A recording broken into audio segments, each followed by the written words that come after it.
Good afternoon and welcome. Welcome indeed to a Monday edition of the Mark Moses Show podcast. As we're always broadcasting from the Anidjar and Levine Accident Attorney Studios. Take back control of your life. This is very key. Call them today, 1-800-747-FREE. That's 1-800-747-3733. It's Anidjar and Levine Accident Attorneys. I saw this guy Friday night at the Kia Center. I did not think here on a Monday we'd be in this situation. But yes, the Orlando Magic are up 1-0 against the Detroit Pistons in their first-round series. This guy's a great job. He is Kyle Nash. Kyle, how you doing today? Honor, joy, and surprise to have made it in to talk to you today, Mark Moses, especially about this particular topic. Oh, yeah. Oh, yeah. Let's just get it out of the way. Let's rip the Band-Aid off, if you want to say it that way. I am in complete shock they won that basketball game. It's one thing where, okay, you hit a three at the buzzer like we had in 2019 where DJ Augustine hit the three in Toronto to surprise the Raptors. No. From start to finish, the Magic had the lead, and they dominated after a while. I can't believe it. What are your thoughts? Just the gut reaction, Kyle. And we spoke to it loosely the other night there at the Kia Center. Mark, I mentioned that Paolo Banchero in big and important games does tend to step up. Now, one would be like, but Kyle, why didn't he do that against the Sixers? And granted, Paolo didn't have the great playoff game we've come to see, but I think the big difference is how not only Paolo performed and seemed to attack the basket the way we used to know and love, especially against the Hornets, right? I think it's that element of kicking things out and the assist piece, right? We look for it from Nikola Jokic. Now we're seeing it from Paolo, right? There's a clip out there that even came from the Magic's Twitter account where he's just throwing a little one of these hooks over his head to give it to Wendell Carter Jr. for a dunk. And oh, by the way, seeing everybody in the starting lineup in double digits is another big part of it too, right? I mentioned that infamous Sixers game. There were two starters that didn't even crack double digits, right? Jalen Suggs and Wendell Carter Jr. combined for 9 points.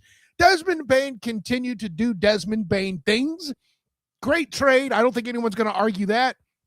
But at day's end, seeing Paolo be Paolo, Franz Wagner coming back to form after missing as much time as he did, and the contributors contributing all the way around, of course, this is how it worked, you know. In the span of 5 days, this organization went from, this is awful, this is trash, let's fire the coach, should the GM come back, is Paolo the guy, can Franz play? Every question you can think of was on the table. So from Wednesday to Sunday, that's why this is so shocking, even for people here in Central Florida who cover the team. Like, are you kidding me? You thought, and I'll back this up, Vegas thought as well, Friday night's game at the Kia Center, the Hornets were favored to win that game. You saw it in the press box. The Charlotte media came there, wore their best outfits they had, and said, we're going to kick the crap out of the Magic, then we're going to get on another plane, and we're going to go to Detroit. And it didn't happen. It didn't. That was Friday night. I want your opinion on this. The start of that game against Charlotte is the way people expected this team to play the whole season. Yes. And they finally showed up and played. And then it continued into the Detroit game. These last two basketball games, this is, when you read those preview magazines, this is what people thought. 55 wins, top 4 seed. They got 2 stars. Maybe they got 3 stars. Everything we've been wanting to see, it finally clicked at the right time.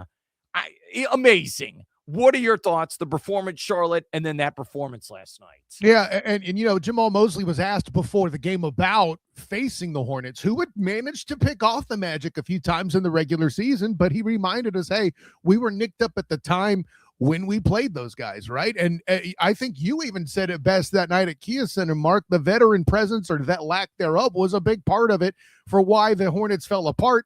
And Paolo just beat up and beat up and beat up on that group down low to, again, do the Paolo things, right? What was expected all along from this group, right? So, and then here they come against the Pistons. You know, I'm one of those weirdos who thought this was the better matchup. than the Celtics because at day's end, the Celtics, A, are familiar with playoff life, and B, have seen this Magic team enough that they're probably particularly angry for beating up on them last year and being a key element down the line of why they were eliminated. Yes, I said what I said, and I predicted it leading up to that last year. But to your question more directly, the Magic looking like everybody hoped they would, and a big 34 from Desmond Bane against the Sixers back then and still losing now, not needing Desmond Bane as much. He's just one of the big three contributors handling business there. He had as many points as, again, I can't stress enough, Wendell Carter Jr. that night, but still contributing in huge ways, man.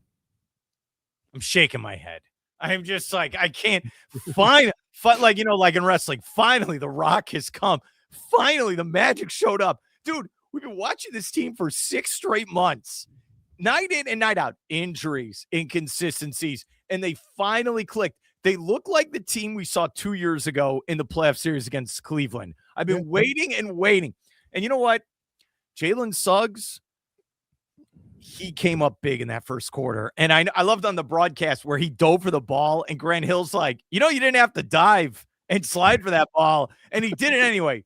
And you bring up Paolo.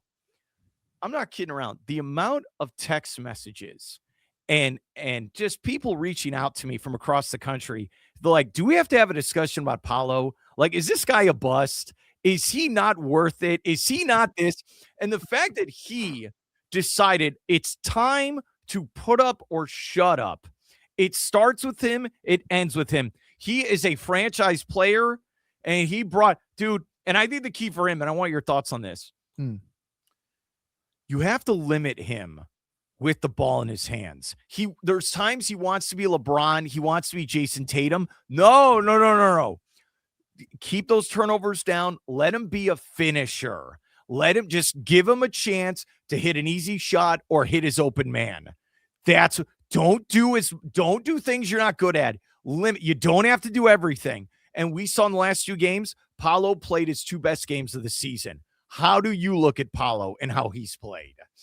He's proven, again, my opinion on him, and that he's another level when he's in the playoffs. I'm not going to go full Robert Horry because he was never a central player for a franchise, but there's something extra, right? What's the stat? Under 23 had 7 games with 20, I think it was 25 points. I might be getting the stat wrong, but what I know is he's in company with Kobe Bryant and dudes like that in that conversation of young guys having an amazing contribution in postseason play, right? Paolo's never been the problem in the playoffs. Let's be clear about that. And by the way, since we're bringing things up, I think you owe Anthony Black an apology too, sir. Off the bench with 2 blocks, just like Goga. Come on, man. I told you this last time we talked. The key for the Magic is they can't play 4-on-5 on offense. Right. Suggs and Black have got to step up and make plays. And they did. And dude, look, if these 2 guys could just get their jumper down, right? If they could just hit some of these open shots, they're inconsistent. If they can hit those, dude, the game last night would have been a 20-point win if the Magic would have hit some of these 3-point shots. I'm not kidding. They didn't even play their best game, and they won that game. So, hey, I will apologize to you. All right, with Black. I like Black. Look, I need more from Black and Suggs if this team wants to go deep. I'm sorry. In your defense, combined, they go 4 for 14 from 3 in this game, and they still win by 11. And I think that's my favorite point. It's a great one you bring up. My favorite thing, Magic fans' favorite thing, should be that this is clearly not literally the best game they've played, and they still won by double digits. And granted, I'm not here to say that 11 points is a butt ton in the NBA. Like, leads disappear in a heartbeat at this level. But Mark, to do it this way against the number 1 seed team when you haven't arguably played the most complete game you can, that's a good thing, right? I feel like the Detroit came out rusty in that first quarter, and they've been off for a week, and they have and what's funny with them is they have no playoff experience either. They lost the Knicks in round 1. They're not Boston. They've not gone on deep playoff runs. And that week off, they looked rusty and they got punched in the mouth. And I think the Magic playing Philly and Charlotte helped them last night. And I want to give credit to my friend Chase Bunker, who said this to me in text last night. I'm going to give him all the credit. Every time Detroit made a run, the Magic had an answer. They had an answer every time. I mean, what was it? 10-0 run, timeout by Mosley, and then 14-3 run by the Magic. I do. And tell me, all right, you brought it up earlier. Tell me about Franz Wagner, what he did in that second half for this team. What a big deal, right? Like to see him back to form. Oh, he only got 19 points. Man, listen, okay, to see a dude have to turn it up that quick, that fast after coming back from injury, is just it's a challenge to do at this level. And Franz missing, he seems to have picked the worst times to be hurt, right? You mentioned that year where they had the Cleveland series. That year he had missed, I think he had missed or was limited the last 5 games of the regular season going into that Cleveland series. But this is what Franz shows is, yes, he's back. He did great things. He's back in the mix, and that's an important thing. What he also shows is how big the contribution of Desmond Bane is, right? Now, Wagner doesn't necessarily have to be a big 2 alongside of Paolo. Desmond Bane is there providing an intimidating presence and a dude that could shoot the rock from distance. And you know what? Another piece, not even Desmond Bane's best shooting night. He was 1 for 8 from 3. And if he uncorks half of that, if he goes 50, screw it. Let's say he just goes 3 for 8 and nearly 40%, 0.36 or something like that. He's still, that's just almost 20-point win, like you mentioned earlier. I mean, goodness gracious. Bane said he wasn't feeling well and had like a stomach bug before the game. You know what's crazy? So Paolo, I know this turns into fanboy podcast now. I don't care. All right. I don't. For all the suffering, you deserve your time. Right, exactly. So Paolo didn't really do anything in the fourth quarter. What do you have? 23 points. I mean, those were big 23, 24 points last night for the Magic. He didn't do anything late. It was Franz who was attacking the rim, getting there. That's what's so crazy. It was just like there was so much firepower for the Magic. They had all along. The way you said it, this is what they were looking for early in the year. Was that very possibility? All game they kept bringing it. And what did Detroit have? They had Cade Cunningham getting his, and that's about it. I know Tobias Harris had some spots there, and it gives me flashbacks when I first moved here. I remember covering Tobias Harris. That was another lifetime. And then Durant didn't do anything. Like, it's so crazy because Detroit was an 8-point favorite. They're the 1 seed. They have 60 wins, and they lost by 11. But I'm going to say this right now. After everything I've said to you for 13 minutes, Detroit's going to win game 2. Okay? There is no way the NBA is going to let this be a 2-0 hole. They're going to get I'm sorry, I'm going to go conspiracy theory. They're going to get every call. Hell, they were getting every call last night.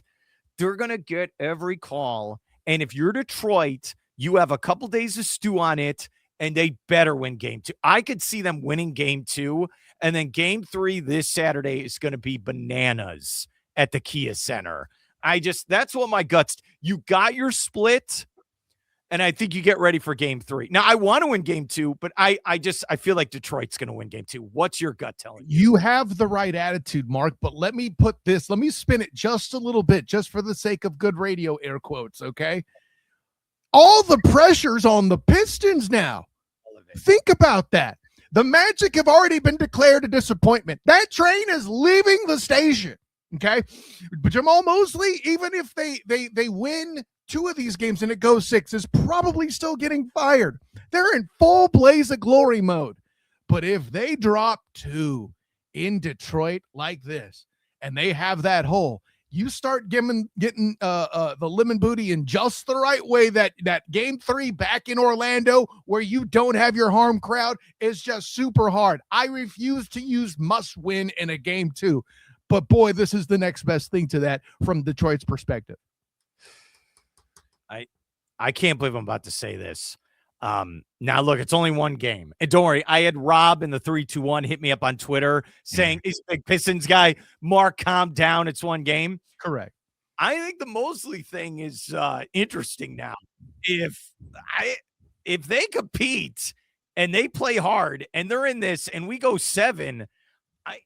Maybe he's not. Maybe he is back next year. I think he changed his year.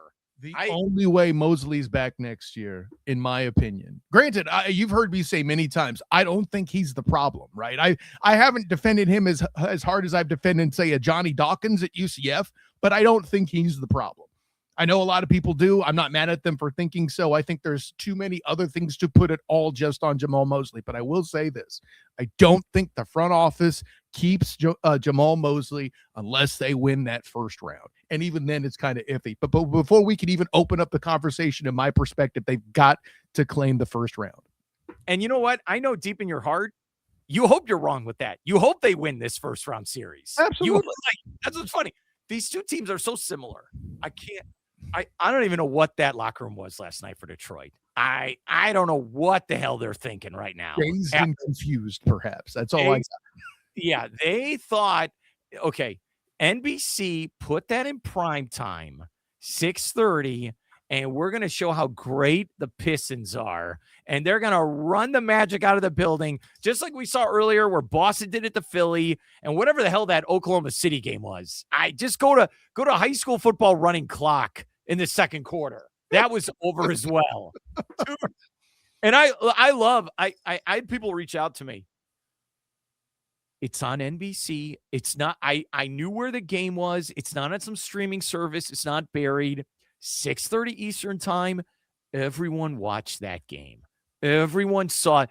Get more games like that, 6:30 with the tip, not 9:30, 10 o'clock. Dude, I loved it. Did you like that as well? Oh, sure. I mean, seeing the Magic actually get some respect for once is nice. And what's interesting, Mark, I'm glad you're bringing this up because it made me think of another wrinkle.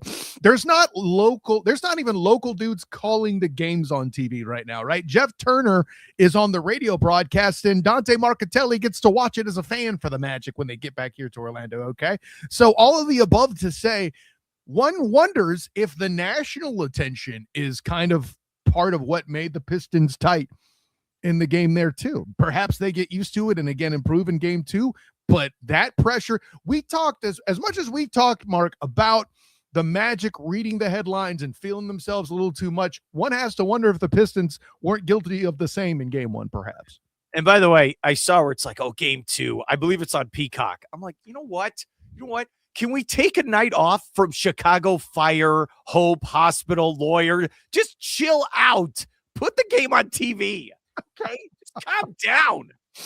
Like, no, Masked Singer's on. So we got to put it's like, I've about had it. I know I'm ranting to you now. I've just had it. Just put it on broadcast TV. Okay. This is the same space, Mark Moses. I feel you. It's okay. Let it all out. Can you put it? Why? It was like last week. Every game was on Prime. Why am I paying for cable? What am I doing here? What are you putting on after a while? It's ridiculous. Look, I love the best tweet I saw. Worldwide Rob, who has, he's like a big NBA guy. Mm-hmm. He just posted, I don't know if you saw this. He posted the clip from 8 Mile, where at the beginning, where B Rabbit, okay, I know you saw this. So like B Rabbit at the beginning, where he freezes in front of the crowd and gets booed off stage. So instead of the music, he just plays the Magic song. Oh my God. That grade A trolling. Okay. That was great. Right. Here's another troll. I saw the Knicks fans after they won game 1 against the Hawks. You know what they do? They're all out in front of MSG and they're all cheering. You know what I thought? There's 10,000 jabronis standing around and they've never seen an NBA championship. Okay. And they think they're so great. They ain't getting back to the finals either. Okay, enough of this. Okay, enough. And their mayor was talking trash, and he's saying, oh, yeah, well, Trae Young's not on the team anymore. That's all I'm going to say. All right, that's my only comment on that. Okay, so if you can tell, I'm picking the Hawks in the series. Right? I have props to the table today. I do. Exactly what it is. I can't stress this enough. I love we were in that press box Friday. That place was so damn loud. Oh my God. And I know this Friday and next Monday, it's going to be even louder. Are you going to bring earbuds? What are you going to do when you're sitting there? Yeah, the playoff game being on, I believe actually it's Saturday afternoon. I'm double dipping, right? Because then I have Saturday at 1:00, and then I have the Orlando Storm right down the street right afterward too. So I'm going to be all over the place. But yeah, I'll say this, Orlando, you have no excuse to claim you have nothing to do this weekend with all the sports taking place. Oh, I know. I remember 2 years ago, they did the Puerto Rican Day Parade downtown Orlando, which is a great event. Yes. So they mapped it out because the Magic have been bad for so long. Uh-oh. They're like, yeah, we'll do it a Saturday in April. Nothing else going on. Because they're thinking, why? The Magic aren't good. They're not going to have a play. So there was a home playoff game at the same time as the Puerto Rican Day Parade. So it's like I could not find parking anywhere. Okay. Anywhere. I had to get in there. Okay. Oh, man. Oh, and I got to host that Crohn's colitis walk at City Promenade in Kissimmee on Saturday. I've done it forever. We used to do it at UCF, right? But there's no parking at UCF. Yeah. So we moved over there. So, dude, let me tell you, there was one time I hosted that event. So you're by Disney World. Mm-hmm. To get to the Kia Center for a playoff game on a Saturday when you're trying to take oh my God, dude, it took me almost an hour to get from Disney to the Kia Center. I'm not going to, there's no way. It's not going to happen. I'll be stuck. You live in Orlando. You know what I'm talking about. Exactly what you're talking about. Whenever I travel down south, be it to Tampa or any other thing there, it's the first 20 to 50 miles is an hour and the rest is like 30 minutes. It's crazy. It's the worst. Sometimes I'm like, to get to Tampa, I'm like, all right, here's what I'll do. From Melbourne, I'll take 192 across where you go through St. Cloud and Kissimmee. But then you go into the worst of the worst where, okay, so you're trying to get through Kissimmee, which is the worst with traffic. Then there's so it's like Kissimmee into 4. You're just stuck on the exit ramp. See, you didn't think this was going to turn into a traffic report, but it is. It's not fun. Okay. That's right. Didn't have it on the bingo card, Mark. All right. I think we get ready for game 3. If they can win game 2, I'm fine. I don't see. I'm sorry. I'm a hater. The Detroit has everything against the wall. They have to win. They have to throw the kitchen sink at the Magic.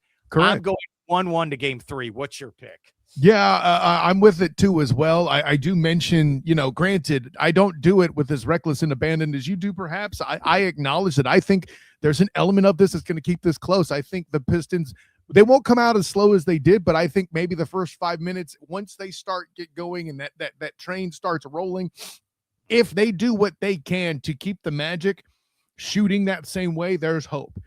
If Desmond Bane lights up, they got bigger problems. I really don't know what they could do to combat that if he gets hot, but that's the key for the Pistons to beat the Magic. And as far as the Magic are concerned, the obverse is true. Make shots. I can't stress this enough, and I'm really trolling today. That's Charlotte media, and they're great. They really thought they were going to Detroit. The fans at the Kia Center, they had Hornets fans. They were cheering in the first quarter. Then I think they left to go to Disney Springs. Can you blame them though? With the way they handled the Magic in the regular season, Mark, far be it from me to say they had false hope and bad takes there with that. I think they had 3 wins against the Magic, and they won all of them by 15 plus points. I think that's what it was, and they were favored. The Magic, so 2 straight games. Magic are dogs at home against Hornets, against Detroit as well. I'm interested to see, closer we get to Wednesday, what is the spread going to be for game 2? What are they going to say? We'll find out moving forward. I know it changes. Kyle, come back on. Let's talk more about this. And I know your football team's 4-0 and then traded the quarterback. So we will. They traded the backup quarterback, Mark Moses. Let's be clear about that. Visions of DTR were vastly overrated. Jack Plummer is the one weathering the storm. See what I did there? Oh, my man. Thanks for your help. Have a great day. All right. Till next time, my friend. Class dismissed.